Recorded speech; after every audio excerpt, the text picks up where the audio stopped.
নিতুজ হেসেলে আপনাদের স্বাগত। কেমন আছেন সবাই? আমি তো বেশ ভালোই আছি। আজকে আমি সোয়াবিনের মুইঠা কারি রেসিপি আপনাদের সাথে শেয়ার করে নেব। এখানে দেখুন, আমি সোয়াবিনটাকে একটু সিদ্ধ করে নিয়েছি। সোয়াবিনগুলোকে আমি একদম হাত দিয়ে ভালোভাবে চটকে নিয়েছি। এবার এর মধ্যে দিয়ে দিচ্ছি অল্প পরিমাণে বেসন,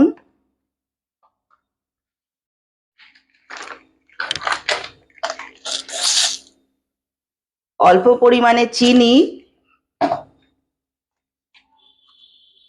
1 চিমটি হলুদ গুঁড়ো,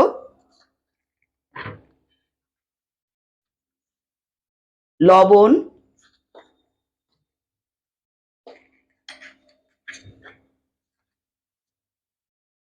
ধনিয়া পাউডার, জিরে পাউডার। এই সব উপকরণগুলোকে এবার একসাথে ভালোভাবে মেখে নেব।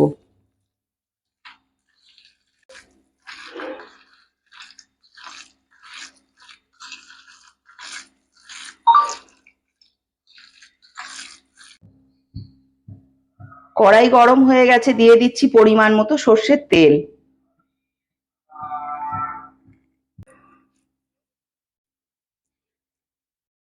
এই মুইঠা আমি এরকম ভাবে বানিয়ে নিচ্ছি, হাতের মধ্যে নিয়ে এরকম ভাবে বানিয়ে এই যে তেল গরম হয়ে গেছে, তেলে ছেড়ে দেব।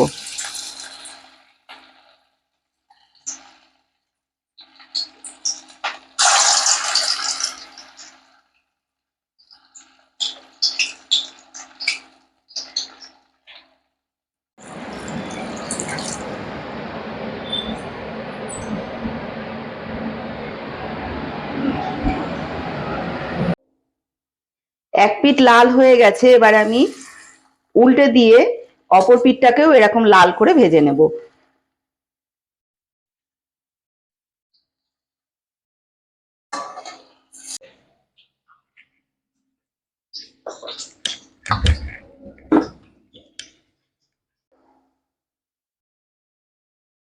দুই পিঠই লাল লাল করে ভেজে নিয়েছি, নিয়ে এবার আমি তুলে নিচ্ছি একটা পাত্রের মধ্যে।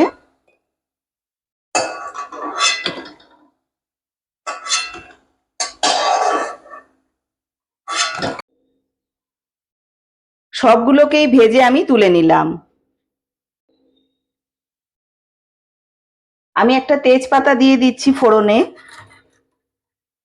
তার মধ্যে আমি এরকম ডুমো করে কেটে রাখা আলু দিয়ে দিলাম।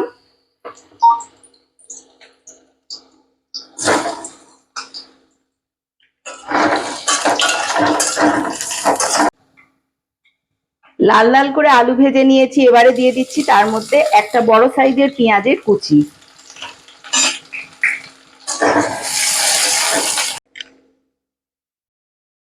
জিরে, আদা, লঙ্কা, আর তার সঙ্গে আছে রসুন বাটা, আদা বাটা আর হলুদ গুঁড়ো, সব দিয়ে দিলাম একসাথে। এবার এই মশলাটাকে কষে নেব।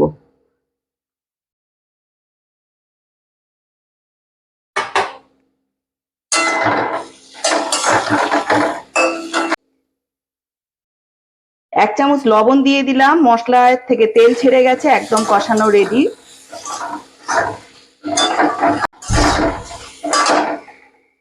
দিয়ে দিচ্ছি পরিমাণ মতো জল।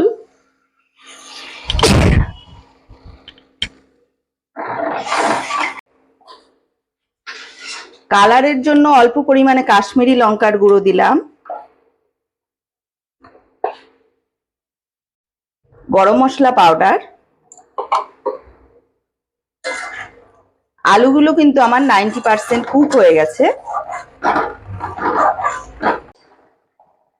এবারে আমি এই মুইঠাগুলো ছেড়ে দেব।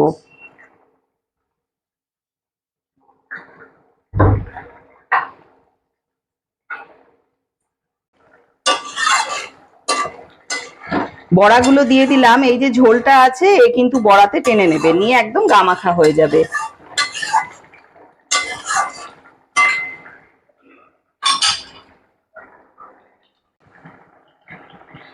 সোয়াবিনের মুইঠা কারি একদম রেডি হয়ে গেছে।